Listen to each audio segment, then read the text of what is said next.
नमस्कार दोस्तों।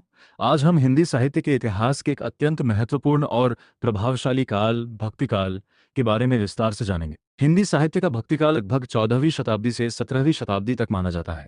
इस काल को हिंदी साहित्य का स्वर्ण युग भी कहा जाता है, क्योंकि इस समय भक्ति, प्रेम, मानवता और ईश्वर के प्रति समर्पण की भावना से ओत-प्रोत अद्भुत साहित्य की रचना हुई। भक्ति काल उस समय आया जब समाज अनेक समस्याओं से घिरा हुआ था।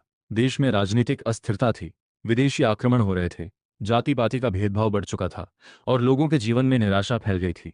ऐसे कठिन समय में संत कवियों ने लोगों को भक्ति, प्रेम और समानता का संदेश दिया। उन्होंने बताया कि ईश्वर तक पहुंचने के लिए किसी विशेष जाति, धर्म या आडंबर की आवश्यकता नहीं होती, बल्कि सच्चे मन और भक्ति से ही भगवान को पाया जा सकता है। भक्ति काल को मुख्य रूप से दो धाराओं में विभाजित किया जाता है: निर्गुण भक्ति धारा और सगुण भक्ति धारा। निर्गुण भक्ति धारा के कवि ईश्वर को निराकार मानते थे। उनके अनुसार भगवान का कोई रूप, रंग या आकार नहीं होता। इस धारा के प्रमुख कवियों में कबीरदास, गुरु नानक, दादूदयाल और रैदास जैसे महान संत शामिल हैं। कबीरदास ने अपने दोहों के माध्यम से समाज की कुरीतियों, अंधविश्वास और पाखंड पर तीखा प्रहार किया। उन्होंने हिंदू मुस्लिम एकता और मानवता का संदेश दिया। कबीर का प्रसिद्ध दोहा है, बुरा जो देखन मैं चला, बुरा ना मिलिया कोय, जो दिल खोजा अपना, मुझसे बुरा ना कोय।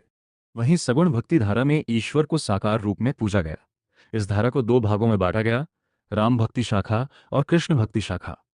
राम भक्ति शाखा के सबसे प्रमुख कवि गोस्वामी तुलसीदास थे। उन्होंने रामचरितमानस जैसी महान रचना की, जिसने भारतीय समाज और संस्कृति पर गहरा प्रभाव डाला। तुलसीदास ने भगवान राम को आदर्श पुरुष और मर्यादा का प्रतीक बताया। कृष्ण भक्ति शाखा में भगवान कृष्ण की बाल लीलाओं, प्रेम और भक्ति का सुंदर वर्णन किया गया।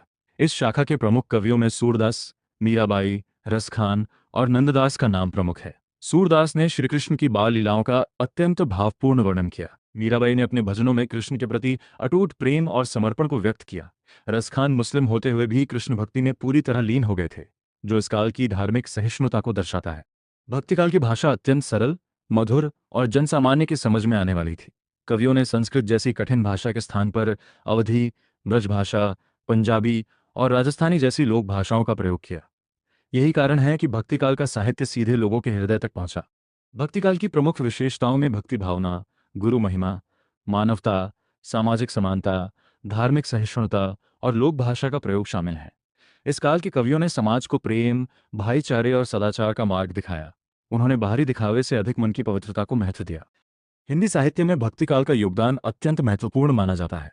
इस काल ने न केवल साहित्य को समृद्ध किया, बल्कि समाज में नई चेतना और जागरूकता भी पैदा की। भक्तिकाल के कवियों की वाणी आज भी लोगों को प्रेरणा देती है और मानवता, प्रेम तथा भक्ति का संदेश फैलाती है। तो दोस्तों, यह हिंदी साहित्य के भक्तिकाल का विस्तृत परिचय। उम्मीद है कि आपको यह जानकारी पसंद आई होगी। ऐसे वीडियो देखने के लिए हमारे चैनल को सब्सक्राइब करें। धन्यवाद।